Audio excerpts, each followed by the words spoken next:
Hello and welcome to Enchantment of Eternity's review of Season 3 of Star Trek Enterprise Part 2. So I had originally recorded my review for Season 3 of Star Trek Enterprise as one super long video, but I found that it was 3 hours long, which is a bit ridiculous. So instead I had split it into 2 halves. If you haven't seen part 1 of my review of Star Trek Enterprise Season 3, I would recommend go watching that first, because I give my introduction, which is actually a ridiculously long introduction of my thoughts on Season 3 of Star Trek Enterprise, and then get into the episodes up to, I believe, episode 11. And this video will cover the rest of the season, starting with episode 12 and going all the way up to the finale, and then giving my final thoughts on the season and which episodes I liked and didn't like. So anyway, let's get right into it. Let me get to the next episode, which is The Chosen Realm. I mean, this episode they tried to do this is more of a Al-Qaeda analogy, whereas the Xindi is definitely a 9/11-esque analogy, but it wasn't really as, like, it's a different situation than the actual aftermath of Al-Qaeda. Because the Xindi don't really compare to Al-Qaeda, so they come up with this episode that has, and I do like how they were played all by white actors, unlike that season 1 episode where they had white actors doing Middle Eastern accents because they're terrorists, get it? That way they, anyway. I do like how they actually came off more as, like, Christian fundamentalists, and the parents, but their philosophy and the way they behaved was a bit more extreme, so it was more like Al-Qaeda and Muslim extremist groups, where there were, like, the whole suicide bomb, that was a very obvious analogy to that. And I don't know, like, I don't think it's a terrible analogy, I just think it's too obvious. It's too on the nose of an analogy. I'm like, oh, this is the Al-Qaeda analogy episode. And I don't think they do enough with this episode to make it original and to justify it. In fact, I will say it is way too reminiscent of Let That Be Your Last Battlefield. Particularly the ending scene where they go to the planet and, oh, look, everyone's dead because your hatred got the better of you. I mean, that's the exact same ending of Let That Be Your Last Battlefield. And there's also warning against, like, hate and extremism, whatever. I don't know. I mean, it was somewhat interesting that Archer had to deal with this threat. I do like the concept of how, like, they saw the spheres as these holy places, and anyone who didn't agree with that were heretics and should be killed. And, so it was somewhat interesting, but it was it's not terrible, but it's not particularly good either. Anyway, let me get to the next episode, which is Proving Ground. Now, I want to talk a little bit about how I saw Season 3. I might have mentioned this in previous videos. When I first saw Season 3 for the first time, I saw it completely out of order. And I said the same, if you've seen my review of Season 1 of Lost, I said the same thing about that show. And that show came out the same year. Now, because this was the year that I moved, actually this is early 2004, I should say. It was 2003, 2004. I said 2005 earlier in the episode. That's because I saw most of these episodes in 2005. Because that was the year I moved to New Zealand. And was actually quite a turbulent year of my life, which I don't want to get into. So when Season 1 and 2 Enterprise came out, I was able to watch it week by week. And I was disappointed that I did. When Season 3 came out, and I did see some of the episodes, so I did know it was good, and I was really interested to see more. But because it was such a turbulent year of my life, I was unable to. And once I moved to New Zealand, which I was halfway through season 3, I believe, is when I moved. New Zealand didn't have Enterprise on at the time. This was before the age of the streaming services was even in New Zealand at all, actually, at this year. They didn't have Netflix or anything like this. And so you had to watch it on satellite TV, which I did not have because it was too expensive. And even if I did have it, they were a year behind. So as I said, like, I happened to live at a house in 2005 that did have satellite TV. And a year, like 2005, a year after, they just got season 3 of Enterprise.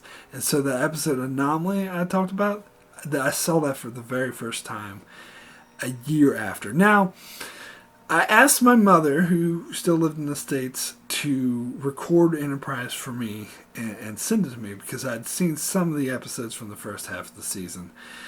And so she, and I'll get more into this later on, she did, but she left out some episodes, she missed some episodes, and some episodes she started like 15 minutes late. So I had a very jumbled introduction to season 3, so I watched it entirely out of order. Now, the reason why I bring this up for the episode The Proving Ground is because this is one of the last episodes of season 3 I ever saw. I think this may be the very last episode of season 3 that I saw. So my first introduction to this episode, I had seen the rest of season 3. I've seen the rest of the Xindi story arc. I already knew how it turned out, so this is kind of old hat for me, and I had no idea Shran, and this does make sense in retrospect because I saw him show up in 0 Hour, and I was like, what's Shran doing there? And I saw this, like, oh! In fact, if I recall, I seen most of season 4 before I saw this episode. So I'd seen the episode where they referenced this about Shran, about the Andorians getting Xindi weapons, how the Vulcans believed they had Xindi weapons. I'm like, what the fuck are you talking about? And I saw this episode. I'm like, oh, that makes sense. It's just something I think I can't, because of the way that I was introduced to season 3. That's something I think about every time I watch this episode. That it will always feel out of place to me, even though I've watched it in the correct order this time. And this was, to be noted, this was the second time I've seen season 3 in proper order. I had seen it in proper order once before, I think 2007, I want to say. So just a couple years after when it first came out on DVD. Yeah, it's still hard for me to not have that jumbled. That's why I also brought up my Lost Season 1 review, because it always stays with me. So maybe I don't appreciate this episode as much as I would had I seen it in the proper order, but I still do like it. I love Shran. I love that they were able to bring Shran into season 3, because there are a lot of the regular reoccurring characters that they didn't bring into season 3, like Admiral Forrest. He does get name dropped a couple of times, and they do imply they're still in contact with him, because one time Archer even says to Trip, oh, why don't you just contact Admiral Forrest? But you actually don't see him. That one dude, the Vulcan dude, does appear. God, what's his name? Taval, whatever. The ambassador guy is an asshole. He does make an appearance in Twilight, so he does appear in season 3, but that's only a very brief appearance. So, and Silic doesn't appear at all. So most of the recurring characters from the first 2 seasons don't really make that big of an appearance, or no appearance at all in season 3. And I love how Shran was the exception, because he damn well should be, because he is definitely one of the better aspects of the first 2 seasons. Jeffrey Combs as Shran is amazing. Like, Jeffrey Combs is an amazing actor. I mean, he's not every role he does is amazing. He was in that shitty Ferengi episode in season 1, which totally sucked. He did not save that at all. But Shran's a great character, and you have a great actor playing a great character. It's amazing. And so you should fucking bring them back as much. And it felt natural. It made a lot of sense. Because at first when Shran's like, oh, we're here to help you, I'm like, that's a lame excuse. But by the end of the episode, it's because he's ordered to steal a Xindi weapon. That is 1000% in his character and Andorian's character. But what I love most about that, I love seeing the Andorians team up with Archer to take on the Zindi. Like, that was cool. And how this ties into the main thrust of the storyline of how the Dagra was testing the weapon, but it was sabotaged by the Gaelic dude that they met in the episode The Shipment. I love continuity in this season. Anyway, like, God, yeah, this continuity in this season is perfecto. But anyway, yeah, so this was a really good episode. I did like it. I don't think it's one of the best, and maybe that might have something to do with the fact that I saw it so crazily out of order. And it is a shame that season 3 is the one season I saw out of order, because it's the one season you shouldn't see out of order. But anyway, yeah, so this is a good episode. I like this. So let me move on to the next episode, which is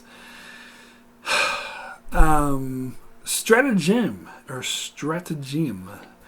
And this episode I actually did see when it first aired. So I saw this like years before I saw the one before this. But anyway, I really liked this episode when it first aired, and I still really like this episode. I love this episode. This episode, I think, is another underrated one that doesn't get as much love. I'm like, where is the love for Stratagem? It's such a... because it reminds me a lot of Ship in a Bottle. But they don't use the holodeck. I love how... because it makes... it's like Ship in a Bottle, but it's like Future Imperfect a bit, because Future Imperfect makes you think you're in this future, but you find out it's just a holodeck or a recreation. And so they do the same thing here, where they make you think there's this future, and it's after you saw Twilight, so it's like, oh, they're doing this alternate future thing again. But then you find out it's not an alternate future, it's just a ruse that Archer is doing. I think this episode does a lot to develop Archer, and it also develops Dagra, which is very important. He becomes a very important character going on, and I think it really, because throughout the entire episode, Archer and Dagra's relationship is very antagonistic. Even when they're pretending to be friends, when Dagra is being fooled by their deception, which I really love. But it's a great progression, and I think it was so well earned, which I'll get to later in the season, how their relationship does start off so antagonistic, but grows into something so much better later in the season. But so yeah, I think it's a really great episode, similar to Ship and Bottle, about deception, and Archer comes off a lot like Kirk in this episode. It's not very clever, and I love how, like, after Dagra figures out the first deception, they pull off another one where they pretend they're going to Olle Prime because they don't know if it's the right planet or not. And Dagra is like, "You'll never find us." And I'm like, thanks for letting us know this is the right planet. This is a great episode, very underrated. Anyway, let me move to the next episode, which is Harbinger. I wouldn't say this is the worst episode of season 3, but it's one of the poor ones. This is it's important for the lore, because this is the episode we first meet the Sphere Builder, and this episode is referenced a lot later in the season when Archer's trying to, because even at this stage, I don't think they had fully developed the storyline that the Sphere Builders were the main villains, so the main thrust that want to destroy humanity. But this is when they start building those blocks towards that. But the thing is, that is just a minuscule, like, C plot that actually isn't the main thrust of this episode. The main thrust of this episode is a fucking soap opera. It's really melodramatic. And again, this is probably, this pesky studio trying to push that sex appeal, where the main storylines are, you get a storyline with Trip, and oh yeah, I didn't even touch on this whole neuropressure subplot, which was going on all season. And this again was definitely a ramp up the sex appeal. And I hated that subplot. I'm sorry. It makes no sense why Phlox would push Trip to go see T'Pol. What if it was another woman who was having issues? Would he push her to go see T'Pol? What if Reed was the one who was able to give the neuropressure? Would he push Trip to go see Reed? I somehow doubt it. I don't know. There's just such like romantic undertones from this neuropressure at the beginning. I just don't buy that Phlox would be so. And they even try to they try to trick Trip, which they do in the earlier episode, into doing this, and that's so dumb. So, and this episode actually does come to a head, and Trip and T'Pol end up making out or whatever, and bleh. Now I will say, there are ways that they use the Trip and T'Pol relationship later in Season 3 and in Season 4, which I do really enjoy, and I think they took advantage of this relationship. But overall, I don't like it. Overall, I think these two characters don't really fit, and it was just a way for the producers to want to ramp up sex appeal, and I think in this episode, that comes off a lot. I don't give a fuck about that, and I don't buy their chemistry, and I think it's dumb. The other soap opera melodrama storyline we get is of Reed and Major Hayes.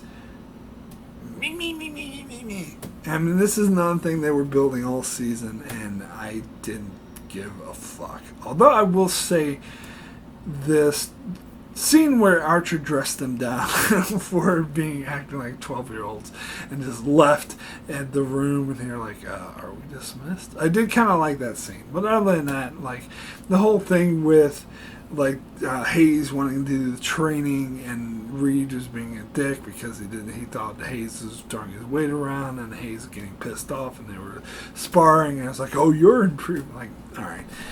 So overall, this is not the worst episode ever, but it's not very good. So let me move on to the next episode, which is Doctor's Orders. Now, surprisingly, I did appreciate this episode a lot more on the rewatch, because I remember this episode sucking.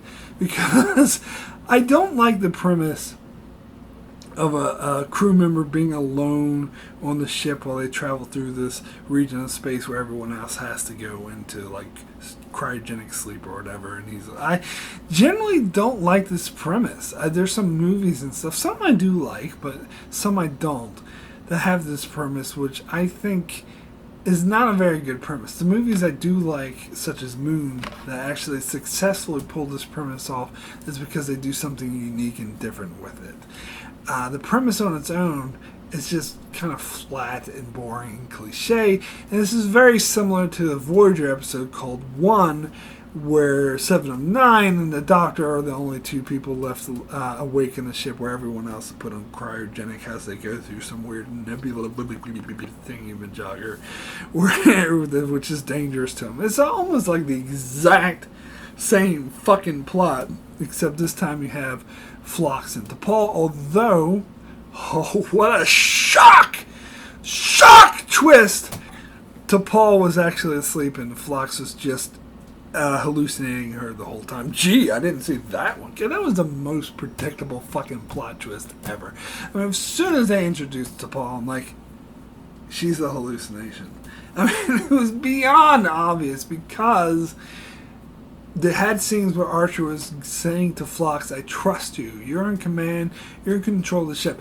He would not be saying that shit if T'Pol was still awake. If T'Pol was still awake, he'd be saying that shit to T'Pol and saying at Phlox, help T'Pol, she's in command.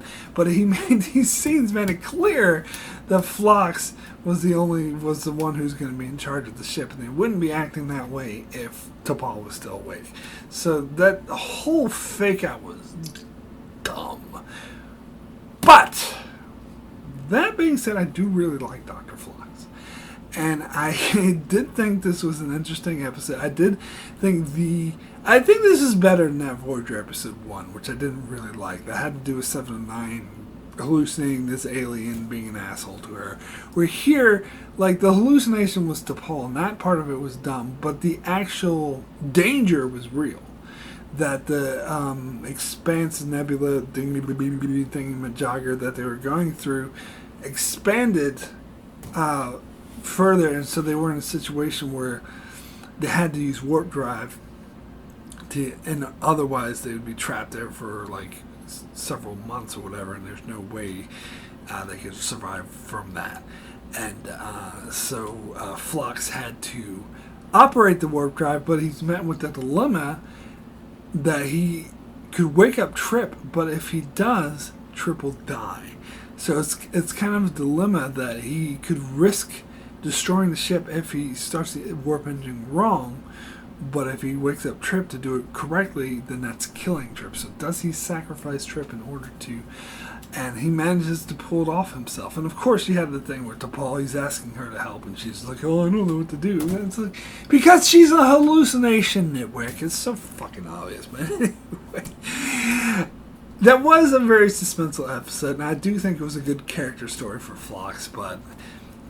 So I just think it's good. It's not great, it's not anything special, but it doesn't suck like I thought, because I do hate the premise, and I do think the premise holds this episode back a lot, but the character story is really good, so I'll give it a pass.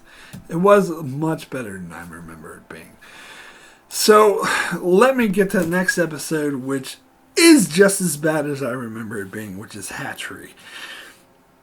No, I hate this episode.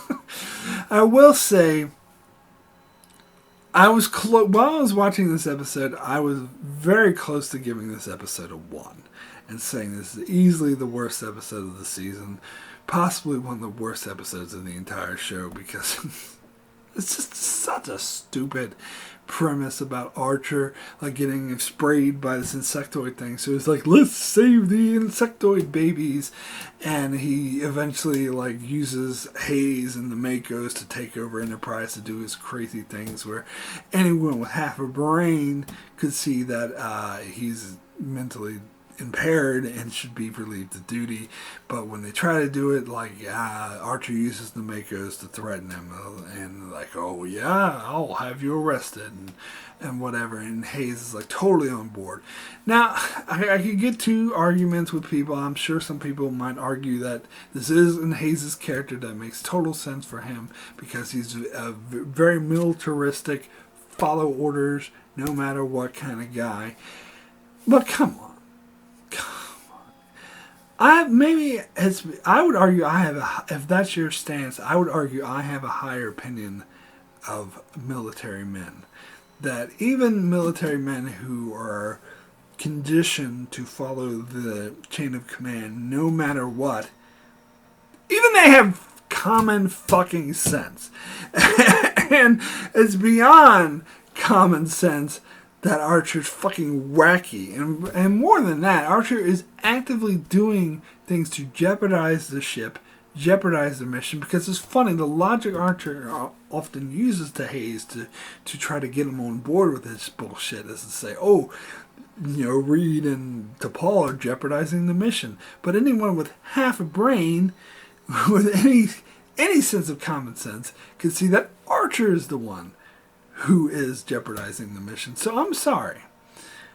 I do not buy that Hayes would support Archer here. Conditioned to follow the chain of command or not, he's not a moron. He has common sense. And if you do take a different position, I would argue that I have a higher opinion of military men than you do. I'm sorry, but no one's that stupid. Anyway, especially Hayes. He had been portrayed, I mean, he's a by the books, follow the chain of command, but he's also portrayed to be a pretty smart guy. So I totally don't buy this premise.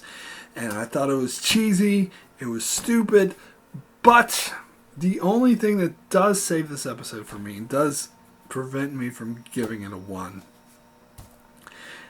I'm a sucker for mutiny stories. I love mutiny stories. And I've talked about this in other videos before. Even though the premise of the whole, I don't buy that this mutiny would be happening, but it's still cool to see. It's still cool to see Reed and T'Pol like do this. Like T'Pol puts on an Enterprise uniform to Starfleet uniform to trick people, and she wears a hat to hide her identity. And they trick him, and see Reed going on the ship, and Mayweather like tackles Hayes, and okay, that was cool. That was exciting. I'm a sucker for mutiny stories, so that's why I'm saying this is not one of the worst episodes ever, and I did get some enjoyment for watching it. So it saves it a little bit, but it's still a ridiculous episode, and it's a complete sidestep from the main storyline. They're just treading water because they don't want to get to the good stuff.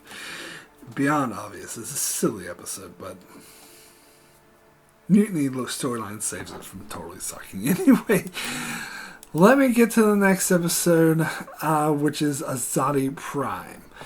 Now, full disclosure, this is another episode I didn't see until much later.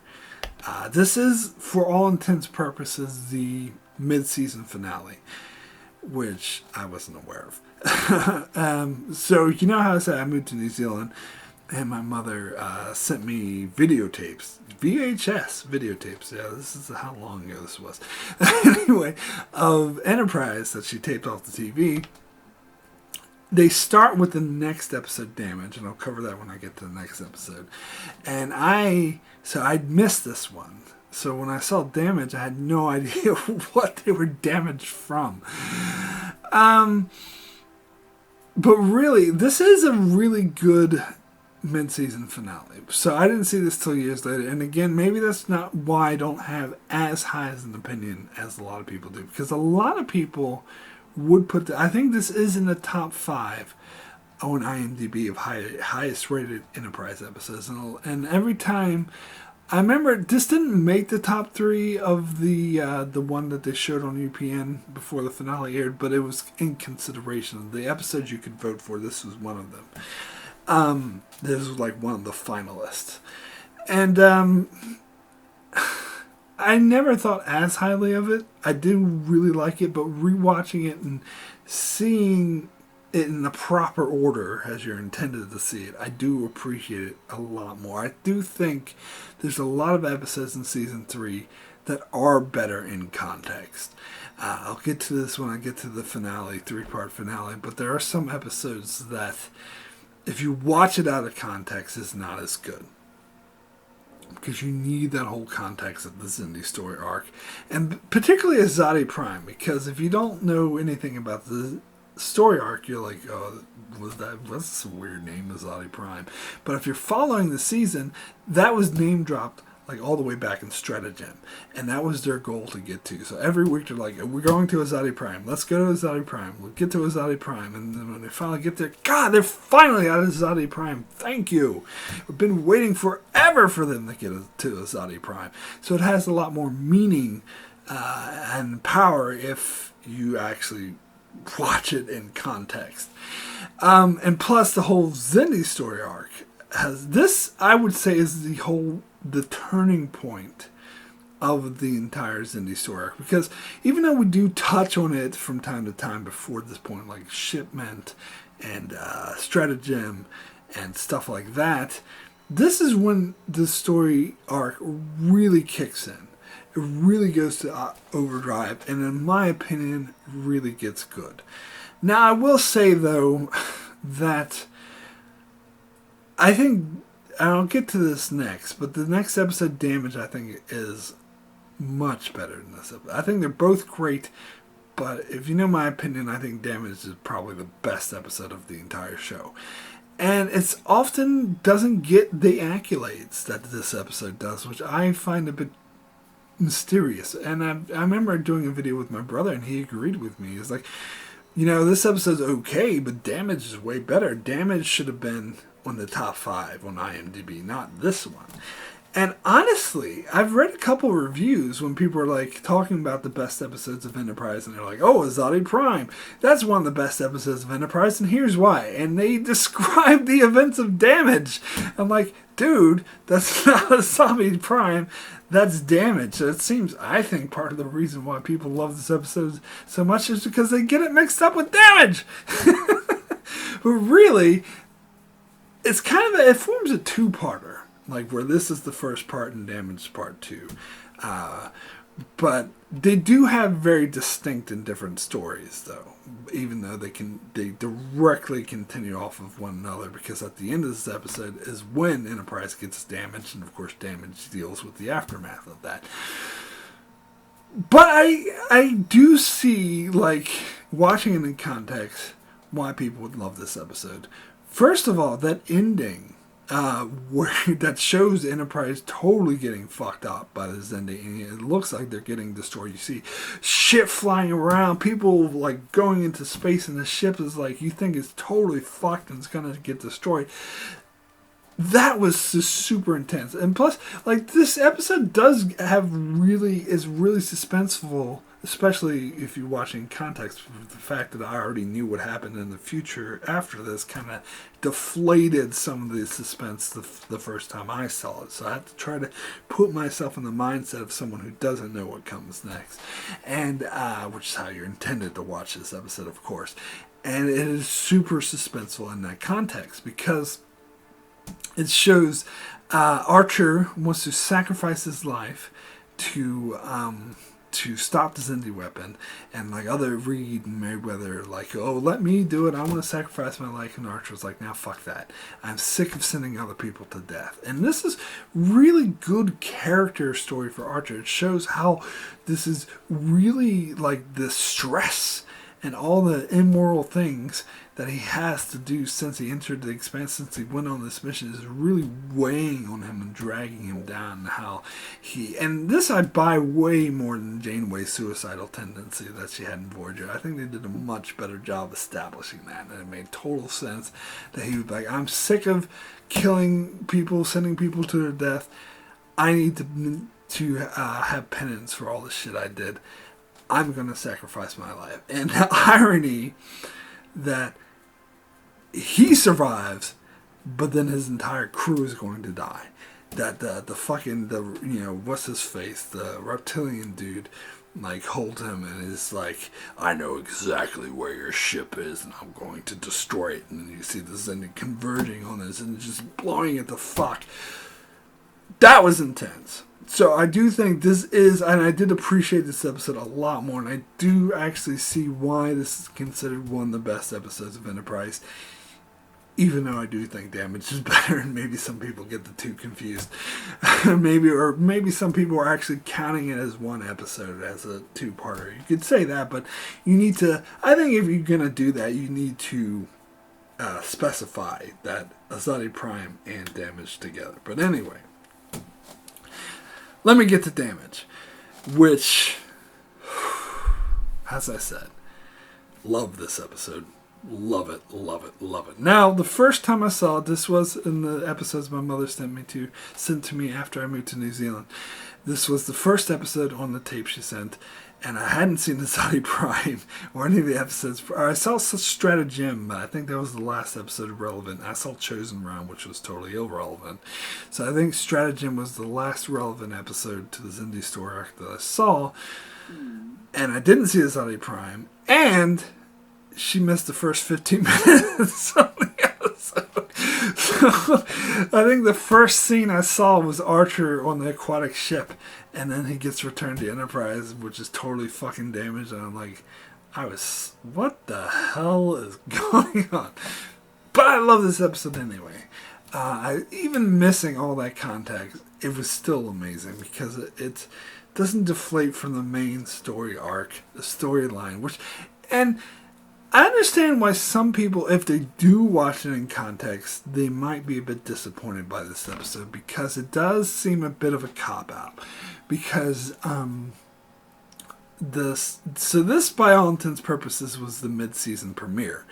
because the mid-season finale, I think there was like a couple months, 2 or 3 months break in between the airing of Olle Prime and the airing of this episode. And so you had this really like suspenseful cliffhanger where it looks like Enterprise is completely fucked. It's being destroyed. You see people dying everywhere. And then this episode begins, and instantly the Xindi ships just stop firing. They're like, okay, that's good. We're going to go away now. So it might seem a bit of a cop-out that it's a super suspense episode, and then it's not even about the Xindi attack. It ends up being about something else entirely, about Damar showing up and then trying to steal shit from him. So I do see how some people might be initially disappointed by that, but because I watched this episode entirely out of context, I didn't experience that. I was able to judge this episode on its own merits. But even when I watch it in context, I would say it does really work. I think I'm just helped by the fact that I didn't have different expectations coming into this episode, that I knew what to expect. I knew that they would totally change directions, and I think it really, really, really works. So I love this episode, and when I did my full-length review for this episode, I did an in-depth analysis of a particular scene where Archer and T'Pol are yelling at each other over, because Archer wants to attack this ship of innocent, helpless people who are just wanting to help out. They're good guys. Damar is actually a good guy in this episode. And Archer wants to be a total dick and just attack him and steal their shit. And T'Pol is totally not okay with this. And they have it out. And this is such an amazing scene, and when I did I'm not going to go in too much detail. Like I watch my full-length review, I go into super detail about why this scene is such good writing, why it is so perfect, and why this is the best example of an academic, objective viewpoint on why Season 3 is better than Season 1 or 2. Because Season 1 or 2, you could take any scene that's supposed to be dramatic, or particularly involving Archer and T'Pol, and you can watch that scene. I did this once as an exercise. I watched it side by side with this scene, and you can really, like, from an objective academic standpoint, point out why this one scene is so much better crafted. Like, it is expertly crafted. It is expertly written. It is expertly acted. Like, this Scott Bakula and sorry, her name escapes me, but the actress who plays T'Pol, they did such a great job. This scene is so well directed. It's so well written. And even the fact that you have this beautiful scene, but it's not like the scene's the only good thing about the episode. Like, the entire episode is amazing. Like, I even gone to appreciate on this rewatch the scene, like the shower scene where T'Pol is like making out with Trip, and then she turns into the Vulcan zombie and starts strangling him, but it turns out to be a dream. At first, I wasn't really on board with that because I hate the whole T'Pol and Trip thing. But really, like, just taking it in the context of the season and how they were developing the character, like, I think this makes perfect sense. And I want to get a bit back into Impulse. Because this, in retrospect, really justifies that storyline. Because I think it's obvious that the writers just came up with the storyline that T'Pol was taking the Charlie MD as a drug in this episode. It's obvious that they didn't think of that before, and they just put it in, so they kind of retconned that she was doing this the whole time. But I think I 100% buy it. I totally think it works. And they do such an amazing job of making this feel natural, that T'Pol would basically have this drug addict storyline, that I think, because I think they earned this with her being close to Trip and her wanting to feel emotions more. And it, in retrospect, kind of justifies some of her behavior, which seems out of place. I still contend that when they wrote those earlier episodes, they were just trying to sex it up and weren't thinking that she was taking a drug to make her more emotional. But this is a good retcon to explain it, such just like the Rogue One Death Star thing. It's a good way to smooth out the plot holes in retrospect. So I totally think it works. And it's a great, relatable story about drug addiction. And I buy it so much because, especially watching Impulse again and seeing how T'Pol was going crazy, she was going mad, and how, even though she hated, like, she didn't want to be a zombie, having that taste of something different, of emotion, I could see how that experience would impact her and drive her to, oh, I'm just going to have a little. Just a little. I can quit anytime. I'm just doing it because I want. I'm totally in control. But I need that high. I need that experience. And this is why it is such a believable and such a successful drug addiction story that is just amazing, and it fits so perfectly. And then back to that Ready Room scene with Archer and T'Pol, the way how, like, she's yelling at him and she slams the thing on the table. It's like, I won't let you do it. Like, that's fucking amazing. This is perfect writing. This is way fucking better, like beyond, objectively better beyond anything that season 1 and 2 did. And these are fleshed out characters. This is interesting drama. This is well written fiction. Now, I did read what some of the detractors said about this episode, and part of the reason why it might not be rated as highly as Azadi Prime, particularly on IMDb, is because this episode has more detractors than Azadi Prime, because a lot of people, what they're saying about this episode is, this is not my Star Trek. This is not Star Trek. This is evil. They're portraying them as villains. This is defying. So many people are like, this is defying everything Roddenberry stood for. And I'm reminded of what another YouTuber, Wes, who has his own channel called the Pinsky File, where he did podcasts on Next Generation, and he's doing Deep Space Nine. I did a video with him once, and one time I brought up Gene Roddenberry and his vision for Star Trek, and what I'm reminded of what he said. And what he said, and not a direct quote, but something around the lines of, Gene Roddenberry is not a good writer.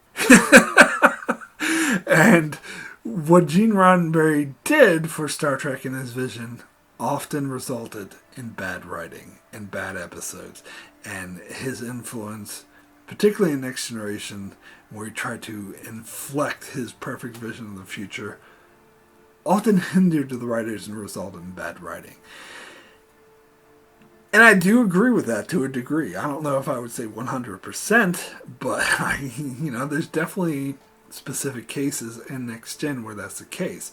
So, when somebody says to me, this episode is horrible because it defies Roddenberry's vision and Roddenberry would hate this,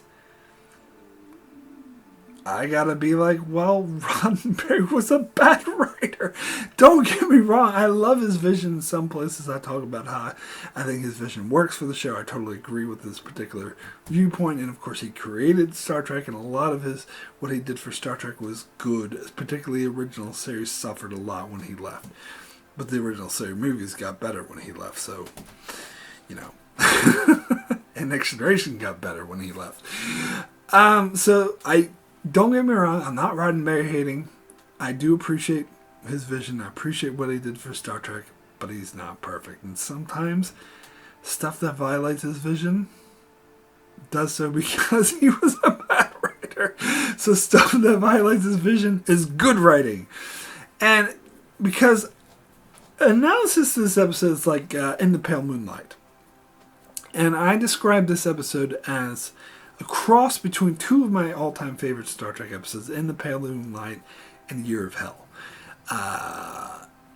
But it's in a way that doesn't feel like it's ripping off either one. It feels like it has its own unique spin, and that's unique to Enterprise, that totally fits in the characters developed by Enterprise and fits in the overall Xindi story arc, but evokes what made those episodes so good.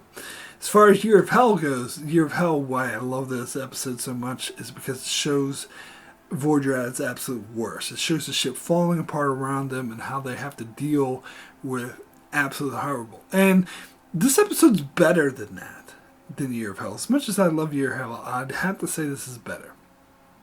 Because in Year of Hell, even though I just talked about how I'm okay with the reset button, I think people complain about the reset button or off base, I do like the fact that Damage does not have a reset button.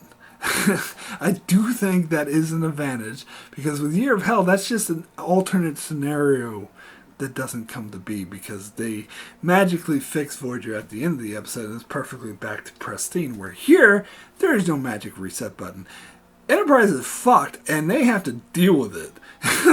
And in fact, it does hinder them for the rest of the season. And this great continuity. It's not like Voyager, which even if they don't have a in-story reset button like in Year of Hell, they just have a contrived reset button where just they have infinite number of shuttlecrafts that just magically regrow and reappear.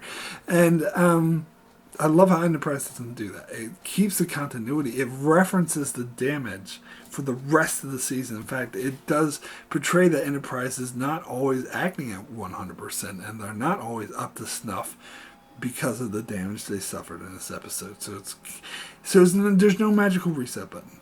And of course, it's like in The Pale Moonlight, where a captain has to do something shady and immoral for greater good.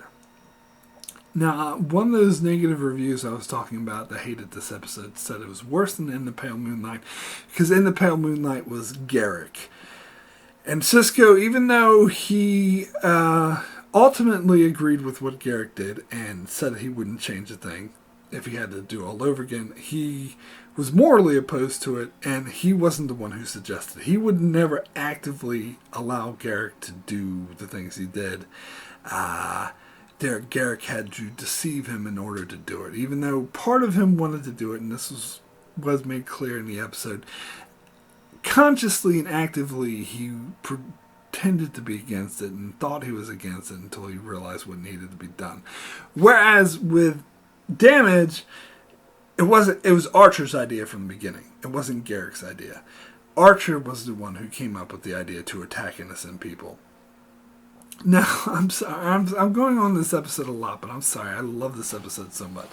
So, I love how it harpens back to Anomaly, because it showed these asshole alien pirates, and they portrayed them as the villain. Because this is done a lot in Star Trek. We see these desperate people, even if their motivations are seen as somewhat relatable and somewhat understandable, they're still portrayed as going too far, as they're the assholes who are, doing immoral things, no matter how justified they may be. There's no justification for piracy, for killing people, for attacking people, and we get that totally flipped on its head, where our heroes, it's the humans who are the ones who are the ones being the assholes and the pirates.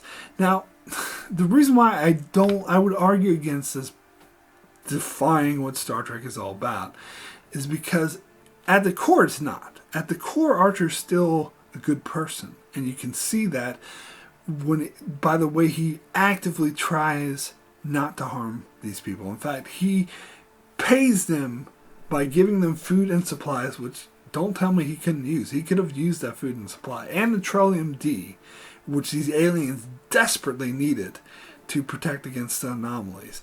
He didn't have to do that. He did that, and he made things so much harder on himself by trying specifically not to kill anyone, not to do any. In fact, they could have just went in with their transporter, beamed out the technology they needed, and gone on their way. But Archer didn't want to do that, because that would have destroyed their engines and left them stranded. Archer went out of his way to great harm for him. That was risky for him to not hurt them and not leave them crippled or damaged. Now, of course, the counter argument to that is that doesn't justify what he did, because he attacked an innocent friendly ship in order to steal their shit. And there's no getting around that. But the reason why I would say this doesn't go against the morals or the vision of Star Trek is because it's not showing that our Starfleet humans or heroes are evil. It's showing them in a desperate situation that exists. Because the thing with Next Gen is I think it's obvious that Picard or Cisco or Janeway, or we know Cisco for in the Paneling Line, but any of these Kirk, any of these heroes, you would say, oh, they would never act like this. No, they totally fucking would, if put in the right situations. If they were in a scenario similar to what Archer is in, where all of humanity would be wiped out, Earth is gone, no human race, completely extinct, if they did not act, they would. And I think this is clear, especially with Picard. You can see this in First Contact. How he's willing to do anything to stop the Borg from wiping out humanity. He kills Ensign Lynch very heartlessly. So if you're saying that Picard or Kirk or anyone wouldn't do this, I would say you are flat out wrong. So this doesn't go against what humanity is about. It just is not as flat and two-dimensional bad writing that shows you a scenario where everything's peachy keen and we're all living in paradise and sipping tea. It shows you what if there are dire strengths.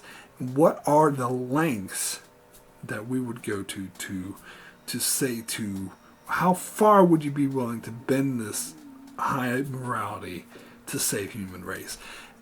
And I think the answer is a good one, because it's not, well, we won't go as far, because T'Pol, in that awesome Ready Room scene, T'Pol compared Archer to the pirates in Anomaly.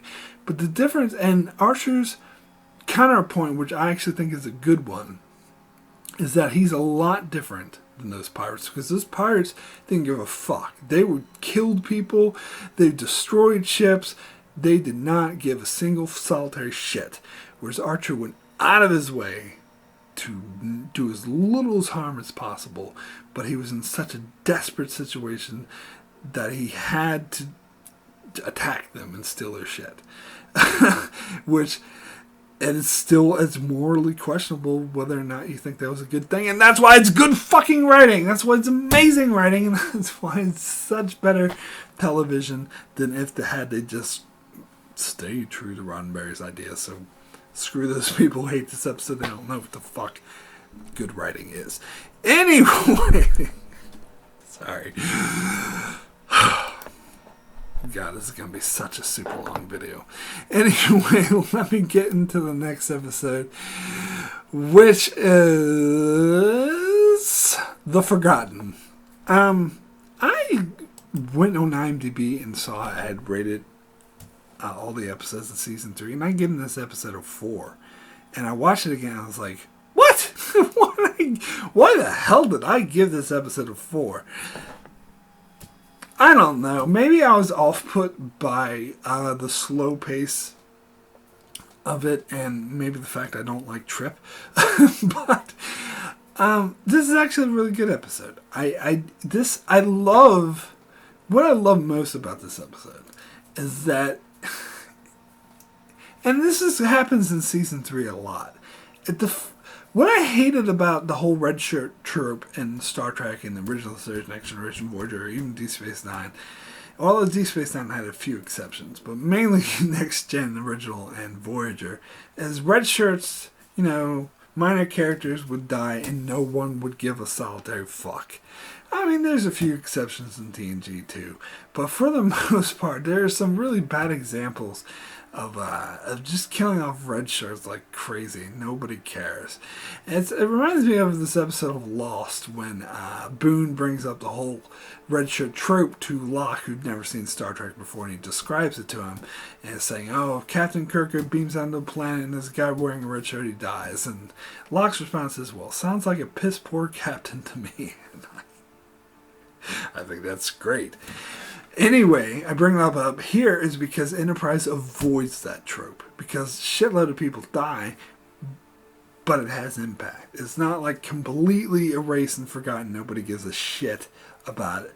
It's like they remember, and this whole episode's about like some schmo character who died, and of course they invented for the show. We never heard of, never seen before, and how Trip has to write a letter to her family, and how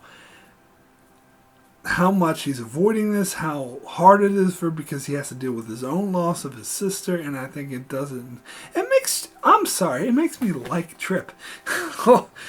It makes him a dynamic character. This is just such a good episode, and then also like. You have the storyline with Dagra, where Archer is trying to really cement his alliance and trying to convince Dagra. And I think this is maybe not this episode. Yeah, I think it is this episode where Trip is being a total fuckhead to Dagra the whole time, and which is of course understandable. But of course Archer is trying to make an alliance with this guy in order to save the human race, and Trip is letting his hatred and revenge and this thing about having the right to the letter drive him up the walls, that, of course he's going to hate the man who created the weapon that killed 7 million people on Earth, but is not seeing the bigger picture like Archer and T'Pol is, that, hey, we need his help in order to save the rest of humanity. So you being a dick to him, not helping. You're actually putting those other lives at risk by being a dick to him. But I love how Dagra comes back to him and he's like, look, I can't change what I did, but I am putting myself and my family at great risk to make sure no one else dies. And that was such a powerful scene.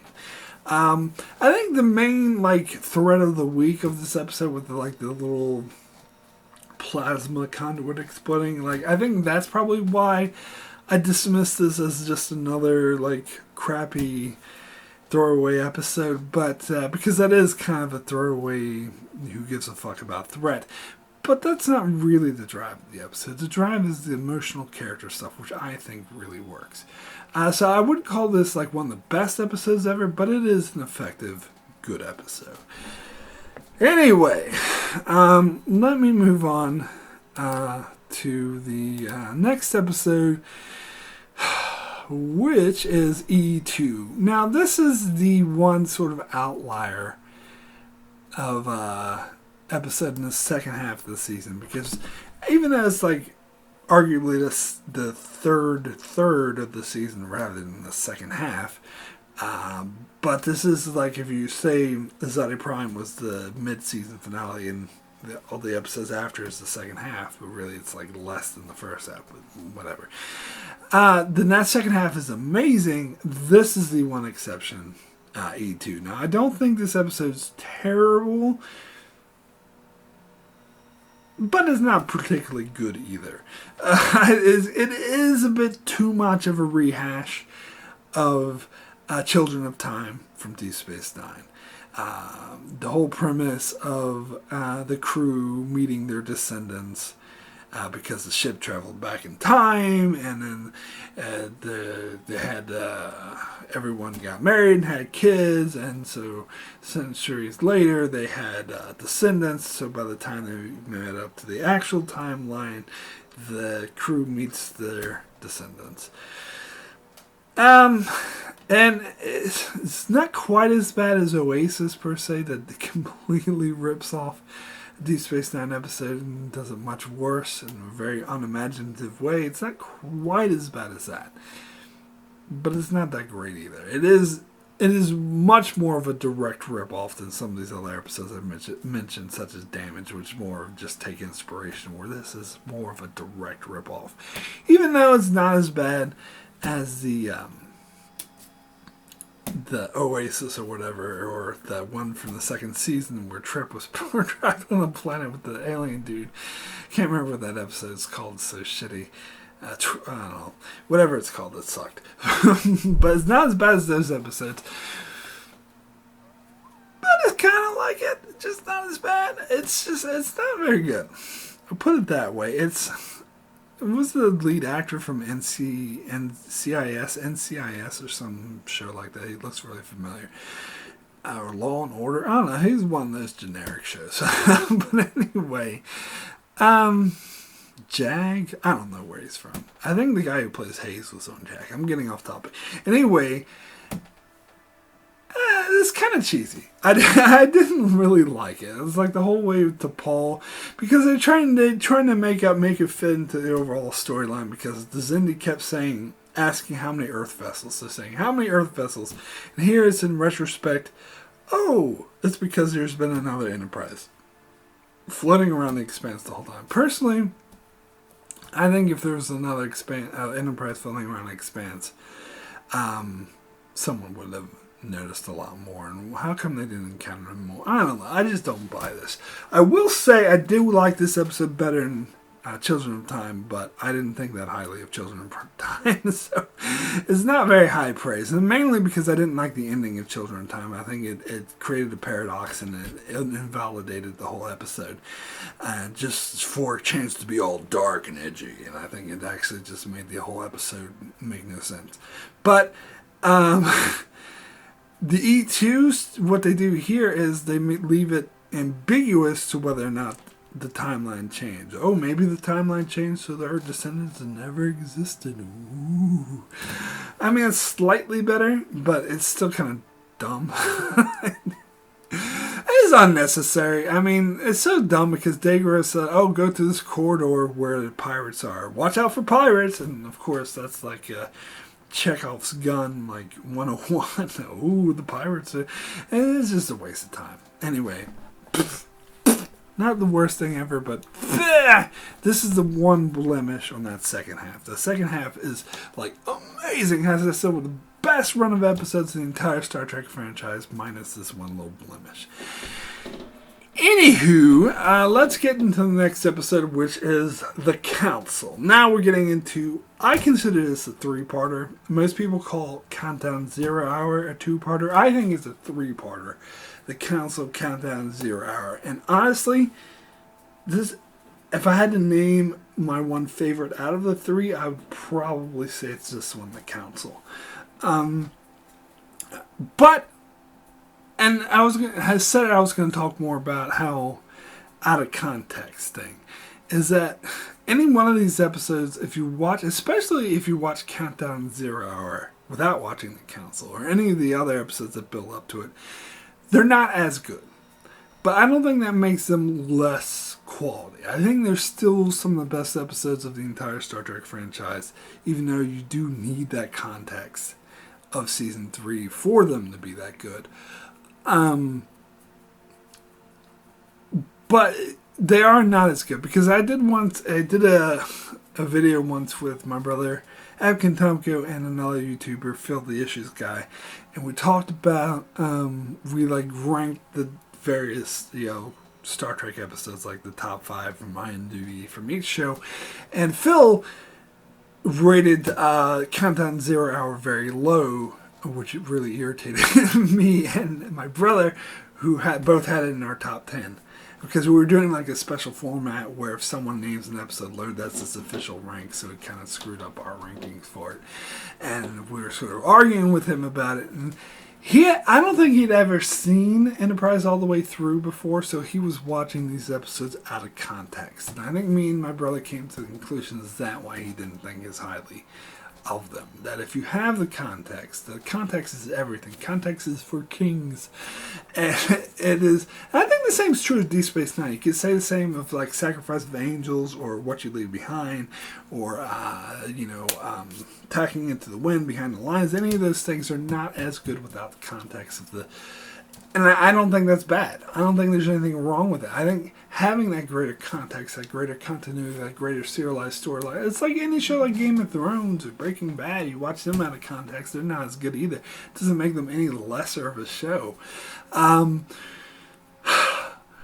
In fact, the context of watching a season in order has this beautiful payoff with this three-parter. Beautiful payoff, and I think the Council is the best out of the three because it is the most suspenseful. It's the most character based. Like, this is when they really pay off. Like, Degra has become like a diehard ally And this is when they really start to bring in the sphere builders as well. They start having these intros with the sphere builders saying humanity will be destroyed. It's very reminiscent of the Founders. But I love it. It really sets this scenario. And this is where the 9/11 analogy really comes into play, because I love it how it's just not... And I think that's why I think Brennan Bregas and Rick Berman's original idea of the Xindi story could have been poor. It's not the story arc that was amazing. It was what they did with it, particularly in these final 3 episodes, that was amazing and justified it, and it made it like one of the best storylines ever done in Star Trek. Because the original idea could have been bad.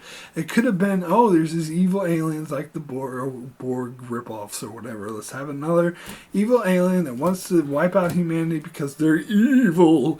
And Archer and crew has to come in and set up a bomb and kill them all and win the day. They did something so much more dynamic, so much more complex. That's why I think anyone who says, oh, you only like season 3 because of action, or season 3 sucks because it's all about action, it's a very simplistic, naive view of season 3 that's totally surface level and completely misses the point. I love how this episode in particular, why it works as a 9/11 analogy, because it doesn't present a simplistic situation where there's bad guys and we have to go over there and kill the bad guys.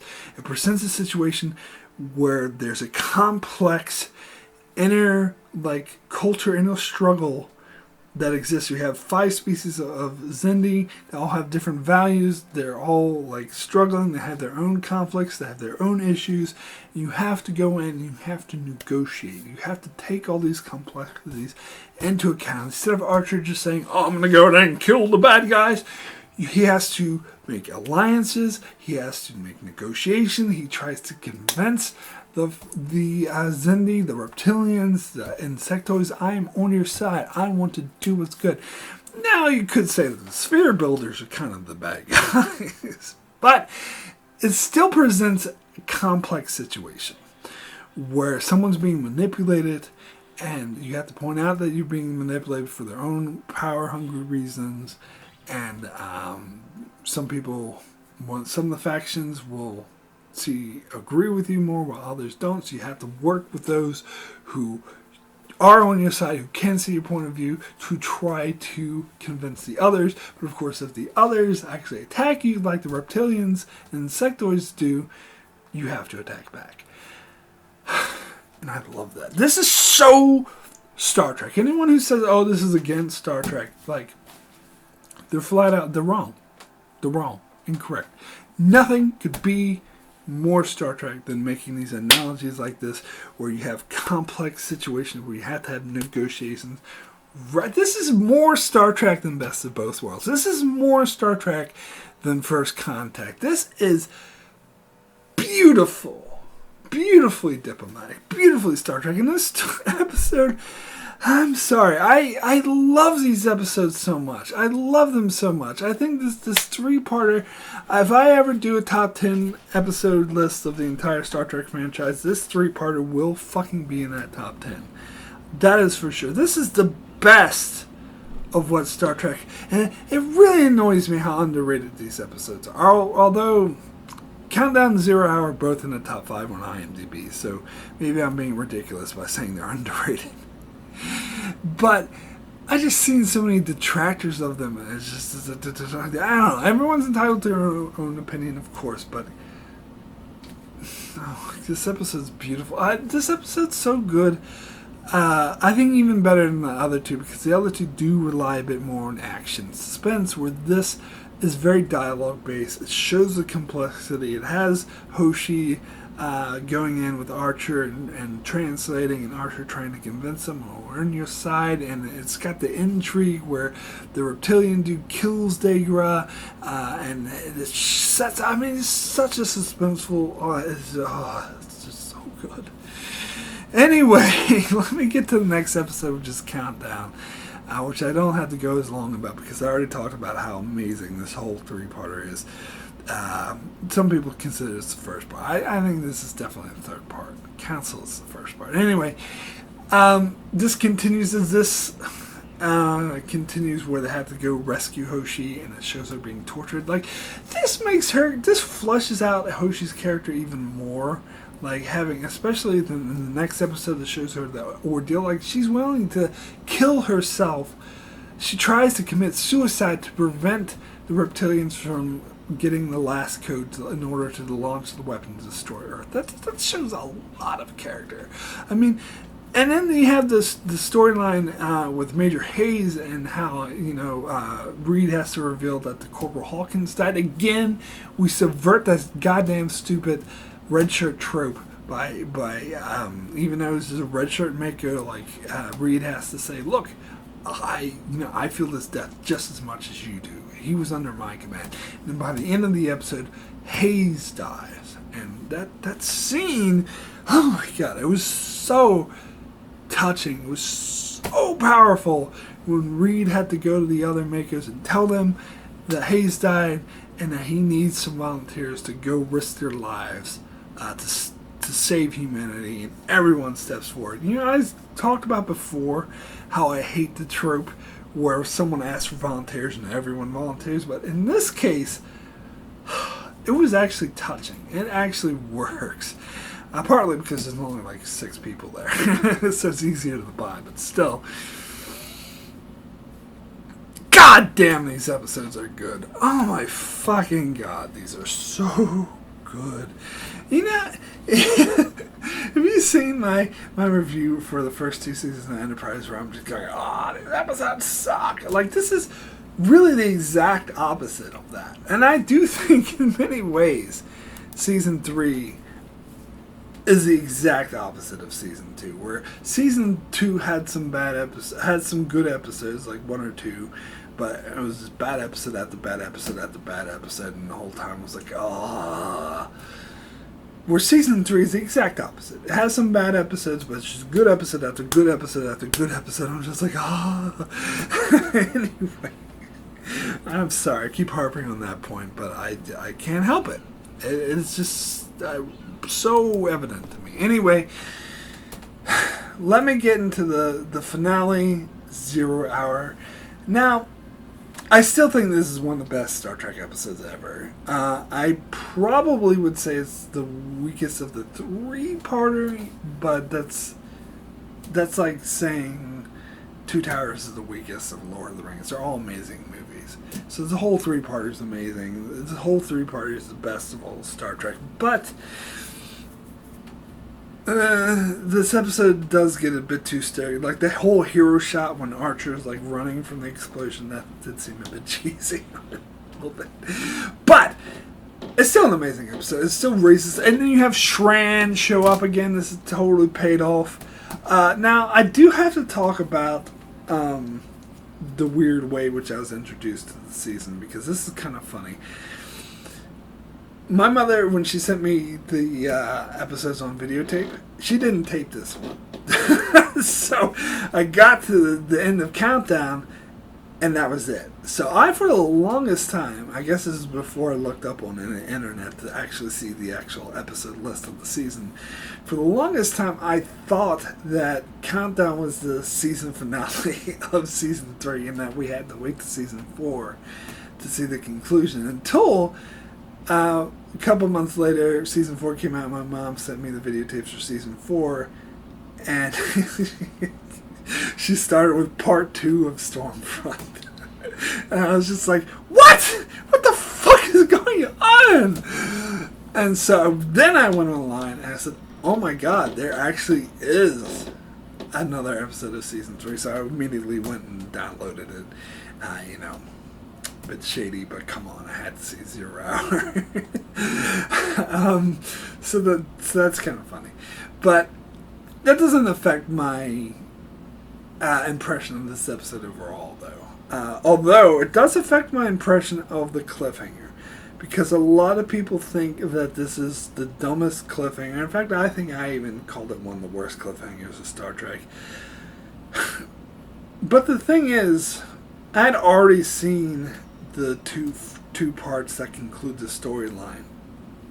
So I wasn't as off-put as the people who first saw this were. And a lot of people say that because Enterprise was under serious threat of being canceled after season 3, so a lot of people say that the producers I think actors involved say this as well, but although the producers never confirmed this, but they say that the producers purposely left season 3 with such a ridiculous cliffhanger so that the show couldn't cancel, because this couldn't be how they end the show. Now, I don't think that's actually a very good gambit, because there have been shows the network doesn't give a fuck.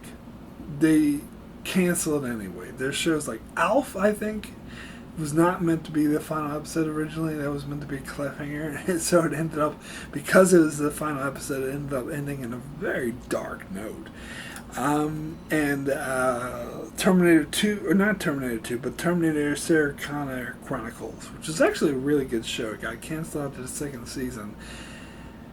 And the fact that final episode of season 2 ended up being the final episode of the entire show, it makes it kind of suck, because it's a very stupid way. I won't spoil it if you haven't seen it, but it's a really stupid way to end the show. But it would have made more sense if the show actually kept going and they could actually undo what they did there, which I'm sure they would have had the show kept going. So, point is, if that was their way to stop the show from being canceled, I don't think it was very smart. Because I don't think it would necessarily prevent the networks, the studio heads, from canceling the show. I don't think they would give a fuck if it ended on the poor note. So they could have been responsible for ending the show on a very poor note. That being said, in season 4, when they did cancel it, they gave the showrunners notice so they wouldn't be ended on a stupid cliffhanger. So maybe there's some validity to that, because this time we're like, okay, we better tell them ahead of time so they don't end it on another stupid cliffhanger. But anyway, because of course it does seem kind of out of left field, and I'm not a huge fan of the Stormfront 2-parter. I do wish they would have cut it out and went straight to home, which is the follow-up to the whole Cindy story arc, which I love, and I'll get to when I get to season 4. Maybe I'll do an episode review for that probably as well. So I'll get more into that episode. But this episode ends where you don't know what's happening. Enterprise all of a sudden is back in Nazi times, and during World War II, and Archer's on Earth, and Trip and his shuttle pod's being shot up by World War II planes, and there's an alien Nazi on Earth. So you're just like, what the fuck? Now, I am really tempered by the fact that I'd seen Stormfront before I saw that. So I already seen what they did with this, so I wasn't as thrown off by it, because they didn't know what and Manny Coder talked about this, how he had no idea what they were going to do with the storyline. So basically it ended up involving the Temple Cold War, and it was an alternate, because someone changed the past, so it was an alternate reality where Nazis were taking over America. They didn't establish any of that in that finale. This is all stuff Manny Coder created in the next season, whereas like Brown and Braga and Rick Berman, who they did confirm came up with this cliffhanger idea, they didn't know any of that shit. They just like, oh, well, it would be cool to have Nazis. This just shows how much they suck and how Manny Coder is awesome for yes-anding their bullshit and actually turning it into something great. That's the epitaph of Enterprise. So that that's a real roundabout way of saying this, that ending doesn't bother me that much. Because people who saw it when it first aired, I could understand why I would be really bothered by that. But since I had already seen the conclusion first off, I wasn't as bothered by it. Even though I do acknowledge it wasn't a very good cliffhanger. But, it's still an amazing episode. On a cliffhanger aside, it would have been better if they had actually had more conclusive. But I did like the fact that they thought Archer was dead. Like the scene when T'Pol goes to Porthos, and it's like Because Dr. Flock said that Porthos is sad because he lost his best friend, but he says that he'll get better. He'll heal. All he needs is time. And so T'Pol bends down to him, starts petting him, and she says, "Do you hear that? You'll get better. All you need is time." I'm choking up just thinking that. This was such a perfectly acted scene. That was such a beautiful scene. I don't think it's undone at all by the fact you find out Archer isn't actually dead. It's still just as powerful because T'Pol thinks he's dead.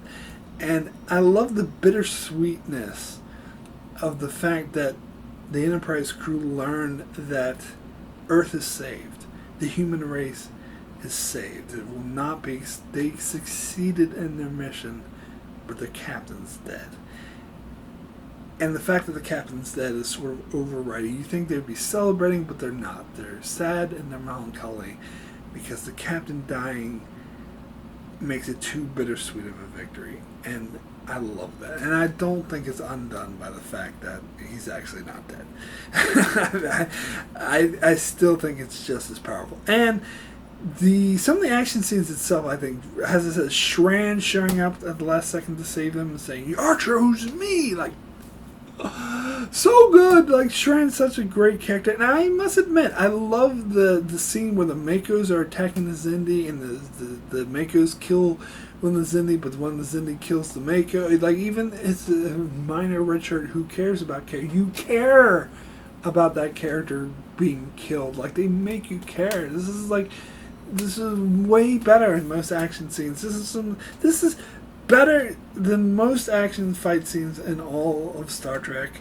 I'm sorry, but it is. I think the only rivals would be some in Deep Space Nine, but this is way better than anything on Voyager, way better than anything on fucking Next Generation, and way better than anything in the original series. Well, Next Generation, maybe that Worf Doros fight scene would be an exception. But god damn it, I think this is better. And I actually love how they because they really develop Reed. They make Reed such a more interesting. He's not the cliche, "I'm a British stuck-up guy." He's a dynamic character, and they give him his hero moment where he comes down, they play the hero music, and he kicks his Indies ass and throws him off the fucking... It is great! When I get up and cheer, it's amazing, amazing episode. Oh, this is so good. I love this season so much. Anyway, sorry. It's so amazing, the contrast for how much I love this season to how much I hate season 2. Like, this is the biggest disparity between, like, seasons back to back in all of television. I was going to say Star Trek, but no, television. There's never been a bigger disparity.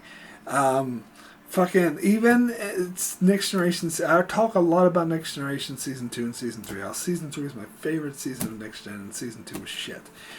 There is a huge disparity between those seasons, to be sure. But this is bigger. I'm sorry, this is bigger. This goes from a 1 to a 10. Anyway, I'm jumping ahead of myself. Let me name the worst episode and the best episode of Season 3. And again, to illustrate how this season's the complete opposite of Season 2. And Seasons 1 and 2, I only had 3 episodes in my best list, or the best nominations, and a whole shitload of episodes in the worst list. For Season 3, it's the opposite. Only 3 episodes in the worst list and a shitload of episodes in the best list. So, some of the runners-up for worst episode for Season 3 is Extinction and Hatchery. But for the worst episode of Season 3, I'm going to have to go Rajin, or however you say it. As much as I don't like Extinction or Hatchery, I think Rajin, the whole sex appeal, "Ooh, I'm a sexy woman, feeling up the pole to get the bioscans," like, that was dumb. I'm sorry, there's no redeeming qualities to this episode. Well, very little, because it does feed into the Cindy story, but it still sucks. Anyway, best episode of Season 3. Okay, you got The Forgotten, you got Anomaly, you got Similitude, you got Carpenter Street, you got Stratagem, you got Twilight, you got Olle Prime, you got The Council, you got Countdown, you got 0 Hour. All amazing episodes, but of course, the best episode of Season 3 is Damage. I don't think I need to say anything more about this episode. I already went on how this is one of the best episodes of the entire Star Trek franchise. Top 5. Top 5, I would say. I definitely, maybe even top 3 of the entire fucking franchise. Next Gen, Deep Space Nine, fucking original series. This episode is top of them all. This is amazing. It is such a well-written character piece that makes you think, asks you hard questions. How would you react in this situation when the ship is falling apart all around you and the fate of all of humanity is in your hands and you have to be a pirate in order to save them? Oh, such a good episode. Anyway, which will come as no shock to you whatsoever, my rating for Season 3 of Enterprise is a 10, the best. When I did my top ranking of all the seasons of Enterprise, I believe I put this in my top 10. I think it was number 6, which I might have to rethink. I think this should be in the top 5, honestly. Maybe it should even be number 3, behind Season 6 of Deep Space Nine, Season 6 of Next Gen, and this. No, Season 3, sorry. Season 3 of Next Gen is number 1, then Season 6 of Deep Space Nine, and then this one. I think I put Season 6 of Next Gen at number 3. Now, fuck that. This is better. This is an amazing season. And it's so mind-boggling to me that one of my favorite seasons of all of television, not just Star Trek, all of television, comes from a show where I despise the first 2 seasons so much.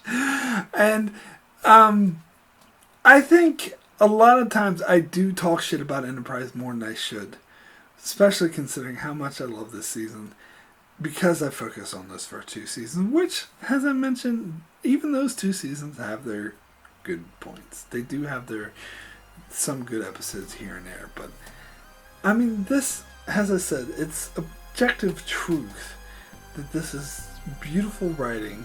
This is so much better. This is some of the best example of acting, drama, suspense, character stories that you can find on television.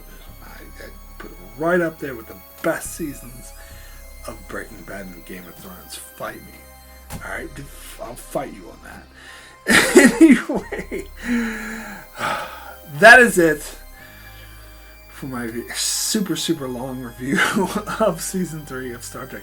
Anyway, I'll be back in a month with my review of Season 4, which I also really love. Maybe not quite as much as Season 3, but I still think it's way better than the first 2. So be sure to check out my channel for that, as well as I do other Star Trek videos and other shows like Lost and The Expanse. So be sure to subscribe so you can keep up with all of that. And thanks a lot for watching.